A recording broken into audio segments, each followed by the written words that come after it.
जाएगा। तो 5 नंबर में क्या क्या रहेगा, ये आपको ए और बी करके क्वेश्चन देगा। फिर अगला क्वेश्चन क्या करेगा, find out the mathematical expression of rate constant in first order reaction, यानी प्रथम कोटि अभिक्रिया के प्रतिक्रिया की दर का गणितीय अभिव्यक्त प्राप्त करें, यानी के का वैल्यू आपको ज्ञात करना है। यानी इसमें 5 नंबर में 2 + 3, यानी ये 2 नंबर का हो गया और ये आपका 3 नंबर का हो गया, यानी 5 नंबर का। तो प्रथम कोटि अभिक्रिया होता क्या है, वैसी प्रतिक्रिया जिसमें केवल एक अभिकारक सांद्रण की प्रतिक्रिया क्रम में परिवर्तन में हो, प्रथम कोटि अभिक्रिया कहलाती है। प्रथम कोटि अभिक्रिया क्या होता है, दर के नियम में के बराबर ए के सांद्रण के पावर 1 रहेगा, तो ये आपको प्रथम कोटि अभिक्रिया है। और प्रथम कोटि अभिक्रिया का उदाहरण है PCl5 को जब गर्म कीजिएगा तो PCl3 और Cl2 बनता है। N2O5 को गैस है, इसको आप रिएक्शन करवाएंगे, हीट देंगे तो NO2 और हाफ O2 में टूटता है। तो यानी ये आपको 2 नंबर का हो गया, ये आपका 2 नंबर का।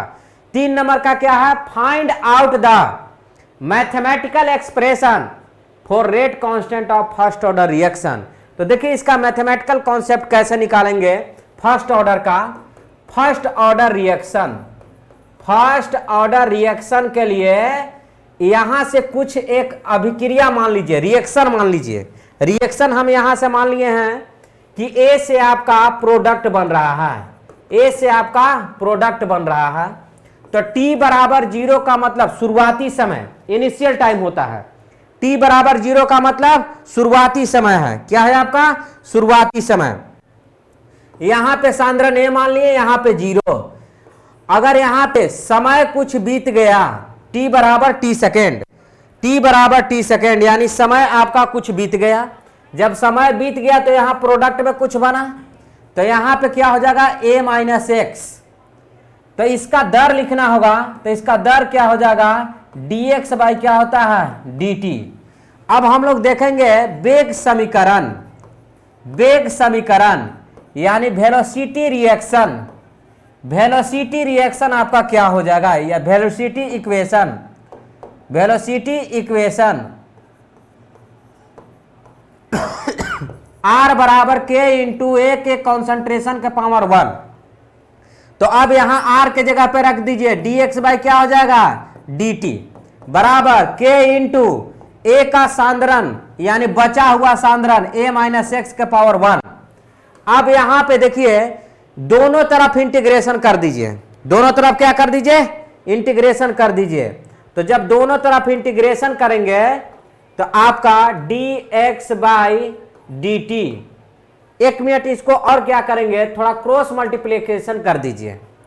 dx को एक तरफ, x वाला टर्म को a - x equals to k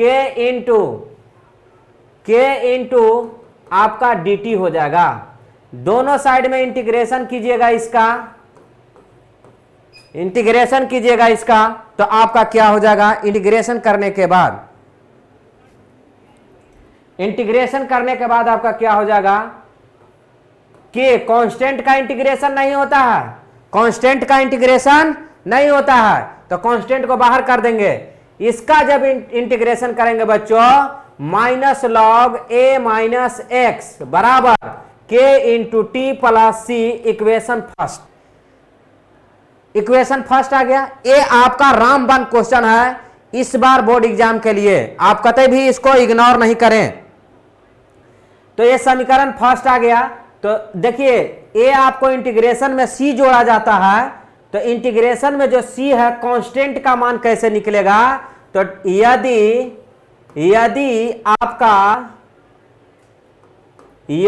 आपका इफ t बराबर 0 तो x बराबर 0 है। देखिए इस इक्वेशन में t बराबर 0 तो x का वैल्यू कितना है 0 है, तो इसमें रख दिए। तो -log a - x के जगह पे 0 रख दिए, k इंटू 0 प्लस c, तो ये तो 0 हो गया और ये -log a बच गया, यानी c बराबर -log a हो गया। अब देखिए C का जो वैल्यू आया, ये जो C का वैल्यू आया इस इक्वेशन में रख देंगे, इक्वेशन फर्स्ट में, इक्वेशन फर्स्ट में आपको रख देंगे। तो क्या करेंगे, putting the value of C in equation first में रख देते हैं। तो minus log a minus x बराबर k into T plus C का वैल्यू माइनस लॉग a। अब लॉग को एक तरफ ला लो भाई लोग, तो यानी इस लॉग को इधर लेंगे तो प्लस में हो जाएगा, तो यानी लॉग a और ये माइनस में है, लॉग a माइनस एक्स बराबर क्या हो जाएगा, kt हो जाएगा। देखिए लॉग का एक फॉर्मूला बताए थे कि जब ये माइनस में रहेगा log m minus log n बराबर होता है log m divided by n होता है। देखिए तो ये फार्मूला पर आपको सेटअप ही हो रहा है। तो अब यहां पे क्या करेंगे, क्या हो जाएगा, log a by a minus x. देखिए m के जगह पे n है और n के जगह पे क्या है आपका a माइनस एक्स, m के जगह पे a है, n के जगह पे a माइनस एक्स है, बराबर में kt। अब यहां पे देखिए क्या आ गया, log a माइनस एक्स बराबर kt। आपको निकालना था क्या, k का वैल्यू, तो k बराबर 1/t, इधर चला जाएगा t, तो 1/t log a by a minus x. देखिए हम लोग को न्यूमेरिकल बनाना रहता है, तो यहां बेस में ही है, हमको बेस में 10 लाना होगा, तो k बराबर 2.303 log a by a minus x base 10 और डिवाइडेड बाई t। देखिए यहां बेस e से बेस 10 लाना होगा, तो इसमें मल्टीप्लाई करना पड़ेगा, 2.303 से मल्टीप्लाई करना पड़ेगा, ठीक है। तो a आपका k का वैल्यू आ गया। देखिए क्वेश्चन क्या बताया था, आपसे पूछा गया था कि फर्स्ट ऑर्डर रिएक्शन को क्या समझते हैं, तो उसका परिभाषा और प्लस में उसका एग्जाम्पल हो गया। फिर इसके बाद मैं बताया कि आपको find out the mathematical expression of rate constant for first order reaction. तो रेट कांस्टेंट निकालना था, तो रेट कांस्टेंट के लिए देख लीजिए यहां पे इस तरीका से, और k का वैल्यू यहां पे निकल गया। ए आपको बोर्ड एग्जामिनेशन में 5 नंबर का आता है। अगर आप इसको स्क्रीनशॉट भी ले सकते हैं, देखिए बारी बारी से हम 1 सेकंड रख रहे हैं, आप स्क्रीनशॉट इसका ले सकते हैं, अगला इसको स्क्रीनशॉट ले सकते हैं, इसके बाद ए वाला स्क्रीनशॉट ले सकते हैं। देखिए यहां पे आप स्क्रीनशॉट ले सकते हैं।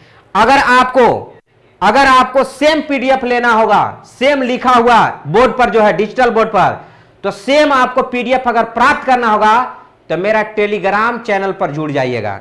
यूट्यूब के डिस्क्रिप्शन में मेरा लिंक दिया हुआ है, और उस टेलीग्राम में जुड़ जाइएगा और इसका सारा पीडीएफ पढ़ाया हुआ मिल जाएगा। तो आपको स्क्रीनशॉट लेने की मामला खत्म है ना। अगले क्वेश्चन की ओर देखिए, अगला क्वेश्चन है कि संपर्क विधि से, बोला है दूसरा क्वेश्चन कि संपर्क विधि से सल्फ्यूरिक अम्ल का उत्पादन का वर्णन करें। सल्फ्यूरिक अम्ल का वर्णन करना है आपको संपर्क विधि द्वारा। इंग्लिश मीडियम वाला घबराए नहीं भाई, इंग्लिश मीडियम में भी है, ठीक है ना, इंग्लिश में भी है, हिंदी में भी है। क्या कि एक स्क्रीन पर हम हिंदी इंग्लिश एक बार नहीं लिख सकते हैं, इतना बहुत छोटा छोटा हो जाएगा। तो संपर्क विधि से कैसे करते हैं, describe the principle of manufacturing of sulphuric acid by contact process. तो सल्फ्यूरिक एसिड का फॉर्मूला क्या होता है, H2SO4। सल्फ्यूरिक एसिड का फॉर्मूला क्या होता है, H2SO4 होता है। सॉरी, सल्फ्यूरिक अम्ल का उत्पादन निम्नलिखित चरणों में किया जाता है। यानी सल्फ्यूरिक एसिड कैसे बनावल जाता है, सल्फ्यूरिक एसिड कैसे बनावल जाता है, तो SO2 का ऑक्सीकरण कर दीजिए। ऑक्सीकरण मीन्स होता है ऑक्सीजन को जोड़ दीजिए, एक में कोई कोताही नहीं करना है। बोला ऑक्सीकरण, हाँ भाई ऑक्सीजन को जोड़ देंगे, तो SO2 में यानी ऑक्सीजन को जोड़ दिए तो SO3 बन गया। क्या बन गया, SO3। अब SO3 में क्या करना है आपको, SO3 को, इसमें आपको SO3 को आप फिर से आप यहां पे क्या करेंगे, H2SO4 मिलाएंगे, क्योंकि सर H2SO4 बनाना है, H2SO4 मिलाइयो देना है। अरे बकलोल भाई, यही चलते तो पूछता है कि H2SO4 बनाने से पहले H2SO4 एकरा में मिलायो पड़ता है। तो H2SO4 मिलाएंगे SO3 में, तो H2H2O7 ओलियम बना देता है। और ओलियम में जब पानी डाल दोगे तो क्या बन जाएगा, H2SO4 बन जाता है। तो देखिए यहां पे ओलियम बन गया, देखिए यहां पे ओलियम बन गया। और ओलियम में जैसी पानी डालें तो क्या बन गया, H2SO4। क्या सभी लोग को देख पा रहे हैं H2SO4 कैसे बना? चलिए एक बार हम आपको दिखा रहे हैं कैसे बना H2SO4। कोई बात नहीं, आपको हम दिखा रहे हैं, स्क्रीन को इसको मैनेज कर रहे हैं। हाँ दिखाई दे देगा आपको, बिल्कुल दिखाई दे देगा। देखिए H2SO4 ओलियम का सूत्र भी आपको ऑब्जेक्टिव में कुछ दिया जाता है। तो ये आपको 5 नंबर का क्वेश्चन है। क्या है आपका, 5 नंबर का क्वेश्चन है।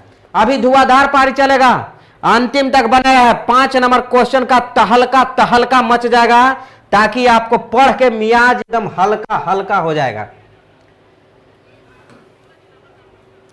देखिए जो इंग्लिश मीडियम वाले हैं वो स्क्रीनशॉट ले सकते हैं, इसको इंग्लिश मीडियम वाले स्क्रीनशॉट ले सकते हैं, है ना।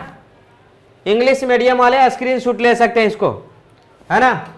देखिए कॉन्टेक्ट प्रोसेस से कैसे बनता है, सेम उसका इंग्लिश में लिखा हुआ है कि SO2 को क्या करेंगे, यहां पे ऑक्सीडेशन करेंगे, SO3 बन जाएगा। अब SO3 में H2SO4 डालिए, ओलियम बन जाएगा। और ओलियम में पानी डाल दीजिए, आपका H2SO4 बन जाएगा। ये आपको 5 नंबर का है। अरे एकदम रसगुल्ला की तरह है। आप चाहे तो इसको स्क्रीनशॉट भी ले सकते हैं, आप चाहे तो इसे स्क्रीनशॉट भी ले सकते हैं, बिल्कुल सिंपल है। ये 5 नंबर में आपको क्वेश्चन पूछा जाएगा बोर्ड एग्जामिनेशन में। अगले क्वेश्चन की ओर, धुआंधार क्वेश्चन। देखिए यहां पे बोला है वाष्पशील घुलय, यानी घुलय में इस होता है कि यहां पे विलय है। क्या है आपका, विलय। विलय को जब घोलक में डाला जाता है तो घोल का वाष्प घनत्व घट जाता है। क्यों? अगर आपका अवाष्पशील विलय है, अगर उसको घोलक में डालें अवकरा में क्या हो जाएगा, उसका घनत्व क्या हो जाएगा, कम हो जाएगा। तो क्या क्यों हो जाता है कम, घनत्व क्यों कम हो जाता है? वाष्प दाब के आपेक्षिक अवनमन से विलय का, घुल्य में होता है विलय, विलय का आणविक भार निकाला जाता है। कैसे निकाला जाता है? तो देखिए जब किसी घोलक में अवाष्पशील विलय डाला जाता है तो इसका वाष्प दाब में कमी आ जाता है। तो काहे कमी आता है? क्योंकि उसका पृष्ठीय क्षेत्रफल में वाष्पीकृत होता है, तो वहां उसके आधार पर साझा करता है। तो वाष्पशील पदार्थ डाला जाएगा तो घोलक के सतह पर विलय का जो कण होगा वो अपना एक क्या बना लेगा, लेयर बना लेगा। इसीलिए उसका क्या होता है, घोलक में वाष्पीकरण होने से सतह का क्षेत्रफल कम हो जाता है और घोलक का वाष्प दाब क्या हो जाता है, घट जाता है। फिर से सुन लीजिए, कोई चीज अगर यहाँ पे कटोरी में पानी है और एकरा में कुछ मिला दिए तो इसका वाष्प दाब में कमी आ जाएगा। वाष्प दाब में कमी आएगा क्यों? क्योंकि पानी जो है वो विलय के कण को पकड़ लेगा या घोलक को पकड़ लेगा। तो ये दोस्ती अब हम नहीं छोड़ेंगे, तो नहीं छोड़ेंगे तो बेटा यहां से कहां जाएगा, तो इस सतह पर एक लेयर बना देगा और लेयर बनाएगा तो यहाँ घनत्व में क्या हो जाएगा, इसका कमी हो जाएगा। घनत्व में क्या हो जाएगा, कमी हो जाएगा। फिर उसके बाद बोला है 2+3 है। हाउ अनुभार ज्ञात करना है, अनुभार ज्ञात करना है। तो आप रॉल्स का नियम जानते हैं, रॉल्स लॉ। रॉल्स लॉ क्या होता है, P0 minus PS by P0 बराबर विलय का मूल अंश, विलय का मूल अंश, विलय का मूल अंश होता है। विलय का क्या होता है, मूल अंश। तो देखिए विलय का मोल अंश को हम लोग किससे सूचित करते हैं, एक्स ए से मान लिए। तो P note minus P S बटा पी नोट बराबर विलय का मोल अंश होता है capital N divided by small N plus capital N. ये क्या होता है आपका, विलय का मोल अंश होता है। तो विलय का मोल अंश देखिए, इसको मान लीजिएगा, इसको एक नजर मान लीजिएगा कि माना कि विलय का मोल ग्राम बटा अनुभार होता है। ग्राम बटा क्या होता है, अनुभार होता है। तो यानी ग्राम यानी small W by small M, और बढ़का को जो है ना विलायक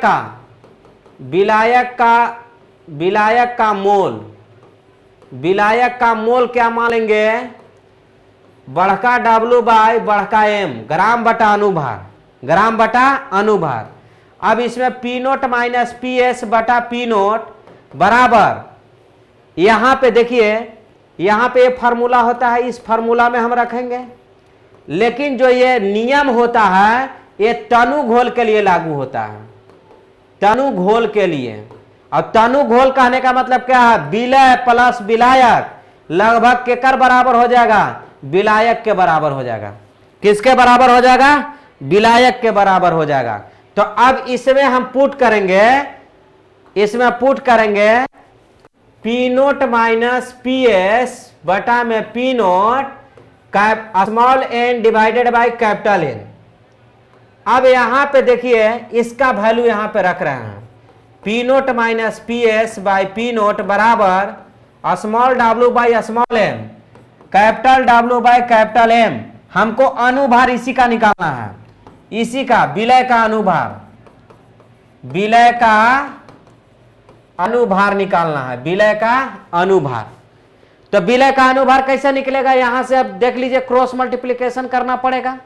तो अब यहां पे देखिए P note minus P S by P note बराबर small W by small M, और यहां पे ये ऊपर चला जाएगा capital M divided by small W, sorry capital W. अब इसको तिरछा तिरछी गुना कर दीजिए।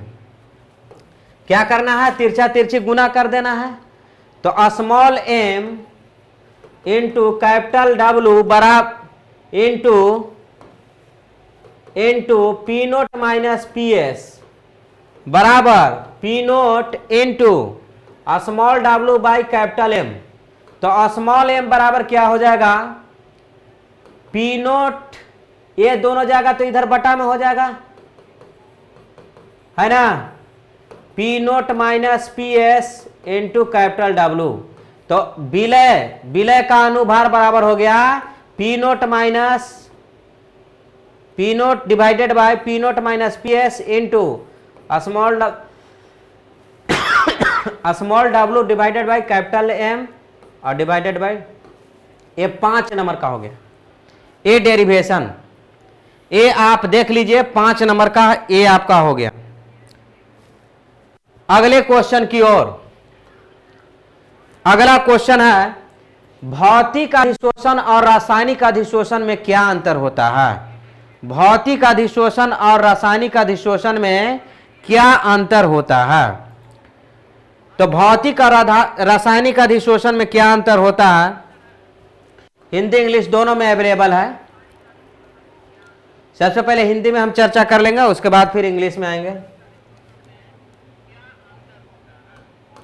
देखिए भौतिक अधिशोषण और रासायनिक अधिशोषण में अंतर, आप ये मत सोचिएगा कि 2 नंबर में पूछेगा, ये इतना डिफरेंस अगर 5 नंबर में पूछेगा तो 6 कम से कम डिफरेंस लिखिएगा। What is difference between physical and chemical adsorption. भौतिक अधिशोषण यह अंतराणविक वंडरवाल बल के कारण आपका बनता है। भौतिक अधिशोषण में किसके कौन सा बंधन कार्य करता है, वंडरवाल बल। ये आपको ऑब्जेक्टिव में भी पूछ लिया जाता है कि भौतिक अधिशोषण में कौन सा बंधन कार्य करता है। तो भौतिक अधिशोषण में आपका आणविक अंडरवाल बल कार्य करता है। रासायनिक अधिशोषण में क्या होता है, यह रासायनिक बंधन के कारण निर्माण होता है। यानी रासायनिक बंधन के कारण निर्माण होता है ना। अब यहां पे देख सकते हैं यह एक विशिष्ट नहीं होता है और ये विशिष्ट होता है। इसका क्या मतलब है?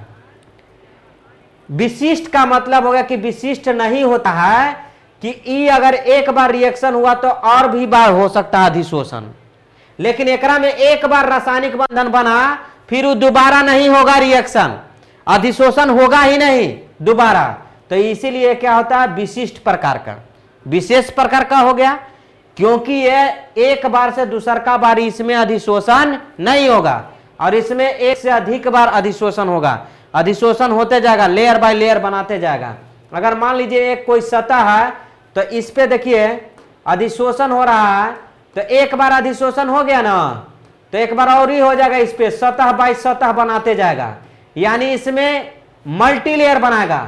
और इसमें एक बार अभिक्रिया हो गया, एक बार अगर अभिक्रिया हो गया तो फिर ये दोबारा फिर रिएक्शन नहीं होगा, दोबारा फिर रिएक्शन नहीं होगा।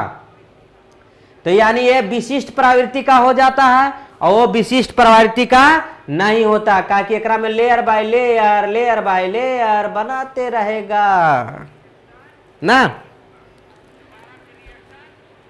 तो अब ये 5 नंबर में पूछा जाएगा ऋषु, और निम्न तापक्रम पर अनुसरण होता है, तापक्रम बढ़ाने से यह घटेगा। अगर ये वाला अधिशोषण हो रहा है इस पे जी देखिए तो, और जब एकरा ताप बढ़ा देगा तो क्या एकरा में अधिशोषण होगा? इस सतहवा पर रुकेगा अणु मॉलिक्यूल्स रुकेगा न, ये भाग जाएगा। और एकरा उच्च तापक्रम के अनुसरण करता है, तापक्रम बढ़ाने से यह बढ़ता है। काहे? अभिक्रिया में क्या होता है, ताप बढ़ाते हैं ना तो ओकरा में गति का हो जाता है, बढ़ जाता है, और जब गतिया बढ़ जाएगा समझ रहे हो ना, तो तेजी से टक्कर मारेगा, और टक्कर तेजी से मारेगा तो रिएक्शन एकदम फट से हो जाएगा। तो अब बताइए, यानी ताप बढ़ाने से रासायनिक अधिशोषण बढ़ेगा, एक्टिवेशन ऊर्जा की आवश्यकता नहीं होता है एकरा में। भौतिक अधिशोषण में एक्टिवेशन ऊर्जा क्या होता है? यानी वह ऊर्जा, वह मिनिमम एनर्जी जो आपको रिएक्शन को, अधिशोषण को वो क्या कर देगा, बढ़ा देगा। एकरा में कोई जरूरत नहीं है और इसमें एक्टिवेशन एनर्जी की आवश्यकता होती है। इसमें उच्च दाब बढ़ाता है तो दाब बढ़ाने से इसका कोई प्रभाव नहीं होगा। अगर एकरा एक बार रिएक्शन हो गया, बढ़ाओ बेटा एकरा दाब, कोई फर्क नहीं पड़ेगा।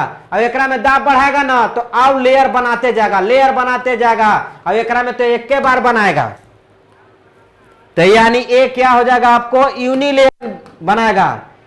यह अधिशोषक के साथ एकल सतह बनाता है और यह अधिशोषक के साथ, अवशोषक के साथ बहु सतह बनाता है, यानी एक से अधिक।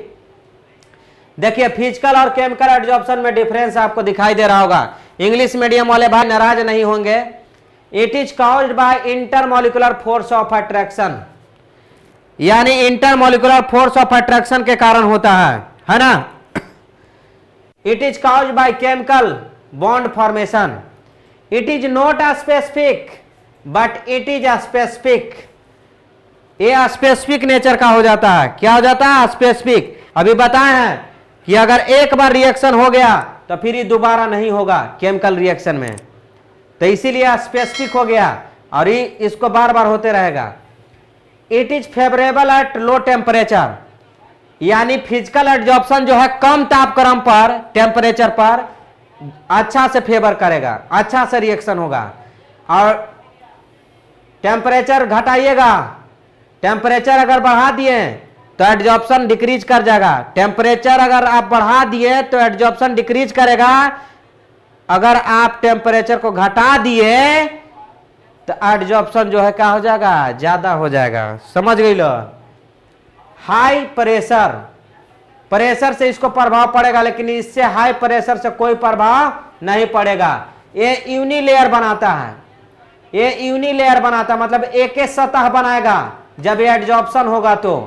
और इसमें क्या हो जाएगा, आपको मल्टी लेयर बनाएगा। क्या बनाएगा?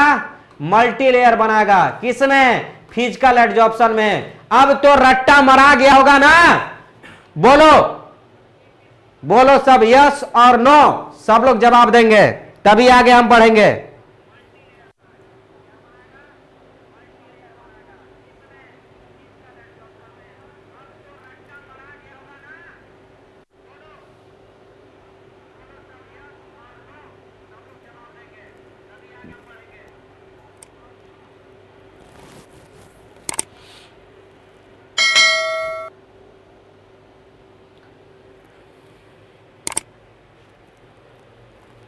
सभी लोग फटाफट से यस नो में जवाब देंगे।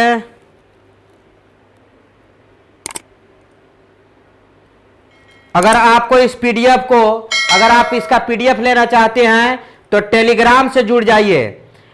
यूट्यूब के जो डिस्क्रिप्शन होता है उसमें आपको टेलीग्राम चैनल के जुड़ने के लिए दिया होगा लिंक, तो आप उसमें जुड़ सकते हैं ना, आप उससे भी जुड़ सकते हैं। ओके।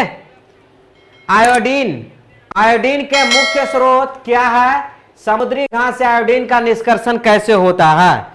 समुद्री घास यानी आयोडीन का मुख्य स्रोत कहां है? समुद्री घास से आयोडीन कैसे निष्कर्षण होता है? What are the main source of iodine? How iodine extracted from sea water, sorry seaweeds, seaweeds से आपको कैसे होता है? देखिए यहां पे आपको आयोडीन का जो मुख्य स्रोत होता है वो आपको 3 प्रकार से होता है। समुद्री घास से होता है, चिल्ली साल्टपीटर से होता है और प्राकृतिक ब्राइन से होता है। ये 3 प्रकार से आपको जो है, 3 प्रकार से जो है आपको यहां पे आयोडीन प्राप्त किया जाता है, स्रोत है इसका। और समुद्री घास से कैसे निष्कर्षण होगा उसका भी आपको बताएंगे। हिंदी और इंग्लिश मीडियम वाला बकाया नहीं, देखिए इंग्लिश मीडियम में भी लिखा हुआ है, क्योंकि एक स्क्रीन पर हम हिंदी इंग्लिश दोनों एक साथ हम नहीं ला सकते हैं बच्चों। तो आप समझने का प्रयास करेंगे, मेरे बातों को और भावनाओं को समझ रहे होंगे, है ना, क्योंकि एक बार में हिंदी इंग्लिश नहीं आ सकता है ना। तो समुद्री घास से आयोडीन का उत्पादन, लेमिनेरिया किस्म का समुद्री घास में आयोडीन उपस्थित रहता है। यानी समुद्री घास कौन है जिसमें आयोडीन मिलता है? लेमिनेरिया किस्म का समुद्री घास है। कैसा है भाई?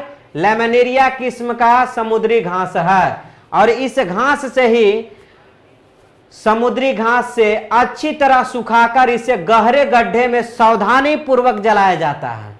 यानी लेमिनेरिया किस्म का घास है और ओकरा सुखा के एगो गड्ढा में जला देवल गेल है ताकि उसका आयोडीन नष्ट नहीं हो, और जलाने से के फलस्वरूप जो राख प्राप्त होगा ओकरा क्लेप कहते हैं। यानी जो लेमिनेरिया घास को जलाइएगा और जो राख प्राप्त होगा उसको क्लेप कहा जाता है। क्लेप, ये ध्यान दीजिएगा, आपको बोर्ड एग्जामिनेशन में ऑब्जेक्टिव में भी पूछ सकता है कि क्लेप किसको कहते हैं। तो जो समुद्री घास में लेमिनेरिया को जला करके राख होता है उसको क्लेप कहते हैं। ठीक है। अब यहां पे बात है अगला कि जब इसको जला दिया जाता है तो उसमें कितना % आयोडीन होता है? तो 0.4 से 1.3% आयोडीन होता है। और वो क्लेपवा को जल में घोल दिया जाता है, और वो क्लेपवा को जल में घोलने के बाद आंशिक रावाकरण किया जाता है, मतलब ओकरा उबालल जाता है, गरम करल जा रहा है। और जब उसमें जो कम घुलनशील अवयव है, तो कम घुलनशील कौन है? KCl, K2SO4, NaCl, तो ये रावाकृत होकर बाहर निकल जाता है। यानी जो ओकरा में न घुले वाला है वो क्या हो जाएगा? बाहरी निकल जाएगा। और जो अधिक घुलने वाला है जैसे पोटेशियम आयोडाइड, सोडियम आयोडाइड, तो इसका शेष बच जाता है। और इसमें जो बचा हुआ है पोटेशियम आयोडाइड और सोडियम आयोडाइड, एकरा में सांद्र H2SO4 मिला दिया जाता है, और इसमें मुक्त कौन हो जाता है? गंधक, और यह नीचे बैठ जाता है। अवक्षेप गंधक को छानकर हटा लिया जाता है। यानी गंधक का अवक्षेप हटा दिया। धीरे धीरे देखिए समुद्री घास में जो अशुद्धियां उसको हटा रहा, हमको आयोडीन लाना है, आयोडीन से मतलब है, और छान कर इसको द्रव मैंगनीज डाइऑक्साइड और शांत रेसिड्यू 4 के साथ लोहा के बर्तन में रखा जाता है और उसको इस तरह से मिला करके रिएक्शन करवाते हैं। तो देखिए यहां पे आयोडीन मिल गया। क्या मिल गया? आयोडीन। तो ये आपको 5 नंबर का क्वेश्चन में पूछा जाता है। 5 नंबर का क्वेश्चन है। अब अगले क्वेश्चन की ओर बढ़ेंगे। इंग्लिश मीडियम वाला भाई लोग स्क्रीनशॉट आप ले सकते हैं कि मेन सोर्स इसका कहां है। ड्यू टू रिएक्टिविटी आपको 3 सोर्स है, seaweeds, Chile saltpetre, natural brine. Same वही चीज हिंदी में बता है, इंग्लिश में यहां पे लिखा हुआ है। यानी extraction of iodine from seaweeds laminaria contain iodine, seaweeds is well dried, मतलब सुखा लिया जाता है। Burnt the dipped point carefully that iodine do not get destroyed. और इसमें क्या होता है? ऑब्टेन्ड द ऐश, और उस राख को, ऐश को क्या कहा जाता है? क्लेप कहा जाता है। तो बाकी आप समझ सकते हैं क्लैप में कितना % आयोडीन होता है। तो इस तरह से इंग्लिश मीडियम वाले बच्चे आप स्क्रीनशॉट भी ले सकते हैं। अगले क्वेश्चन की ओर, ऑर्गेनिक का धमाल। अब आया भाई ऑर्गेनिक का धमाल आ गया है। हाँ, ऑर्गेनिक का धमाल मचेगा।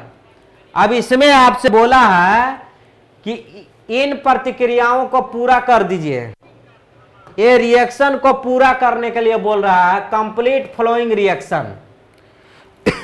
कंप्लीट फ्लोइंग रिएक्शन, इस रिएक्शन को पूरा करने के लिए बोला है। तो इस रिएक्शन को पूरा कैसे करेंगे? देखिए यहां पे बोला क्या है कि CH3 CH double bond CH2 और HCl है। तो इसको कंप्लीट करना है रिएक्शन को। हाँ क्लीन है, ठीक है।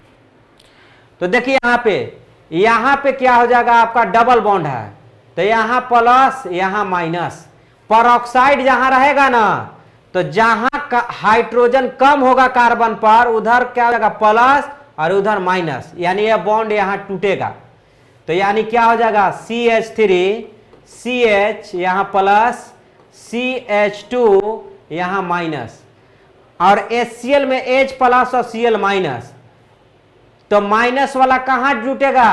प्लस वाला पर। तो ये चार्ज खत्म हो गया, और यहां पे क्या जुड़ जाएगा? आपका हाइड्रोजन। तो ओवरऑल आपका क्या बन गया? यहां पे देखिए CH3 CH Cl और CH3। देखिए यहां पे A बन गया, हो गया। अब इसमें बोला है कि अब बताओ भाई कि जब ये बन गया, ये तो पहला रिएक्शन कंप्लीट हो गया। आप इसको स्क्रीनशॉट भी ले सकते हैं, आप इसे स्क्रीनशॉट भी ले सकते हैं, क्योंकि इस रिएक्शन को हम आपको मिटाने जा रहे हैं। ठीक है, अब इसको मिटा रहे हैं। ठीक है, अब यहां पे देखिए इसमें बोला है कि इस तरीका से दिया हुआ है SOCl2। इसका रिएक्शन क्या होगा? यहां पे OH को हटा के और Cl जुड़ जाएगा, तो CH3 CH2 CH2 और Cl, और बन जाएगा आपको साथ में SO2 बन जाएगा, और साथ में HCl बन जाएगा। इसमें क्या बन जाएगा? इसका भी लिख देते हैं CH3 CHCl और CH3 बन जाएगा। इसमें देखिए एस्टल्डिहाइड में बोला है डाइल्यूट NaOH मिलाया जा रहा है। क्या मिलाया जा रहा है? Dilute NaOH। तो यहां पे डाइल्यूट NaOH मिलाया जाएगा। ठीक है, थोड़ा सा यहां पे आपको क्वेश्चन में त्रुटि है, यहां पे CH3, चलिए ठीक है, CH3 और यहां पे CHOH होगा, CH2 है यहां पे CH3। ठीक है, यहां पे इस तरीका से है, थोड़ा सा प्रिंटिंग मिस्टेक है। CH2 और CHO बनेगा। अल्कोहल यहां पे डाइल्यूट जो है ना, यहां पे CH2 एक बार मिटा के हम इरेज कर देते हैं इसको बढ़िया से।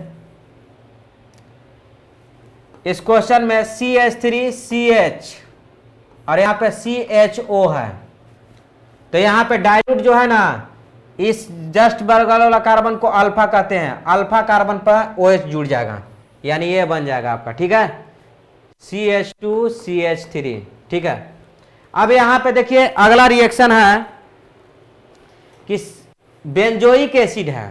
अब बेंजोइक एसिड में HNO3 H2SO4 मिलाया जा रहा है, तो ये नाइट्रेशन हो रहा है, तो नाइट्रेशन में क्या हो जाएगा, NO2 जुड़ जाता है, NO2 जुड़ जाता है COOH, और नाइट्रेशन में आपका क्या जुड़ जाएगा, NO2। लेकिन ऑर्थो मेटा पारा इसमें मेटा पर जुड़ता है, एसिड में क्या जुड़ता है, मेटा पर जुड़ता है। अगले रिएक्शन की ओर यहां पर देखिए एमाइड से ब्रोमीन वाटर है, तो एमाइड से ब्रोमीन वाटर आता है, तो ये सीधा आपको एमीन में बन जाता है। क्या बन जाता है, एमीन बन जाता है। क्या बनता है, एमीन बन जाता है।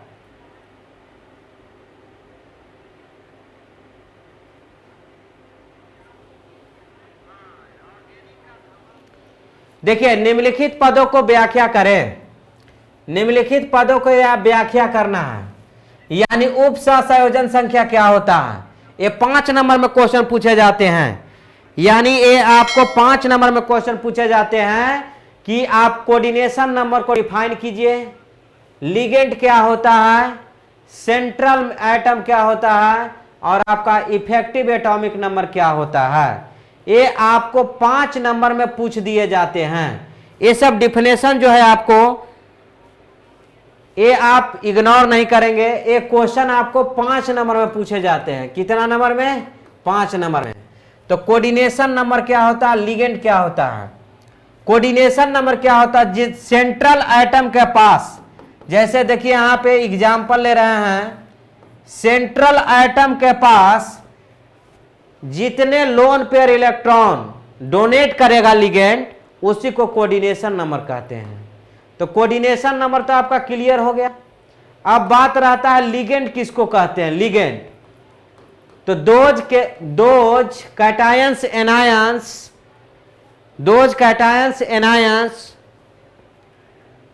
which donate the lone pair electron to the central metal, यानी वैसे कार्बोधानायन कार्बोरिनायन जो केंद्रीय धातु को लोन पेयर इलेक्ट्रॉन उप सहसंयोजन बंधन या समन्वय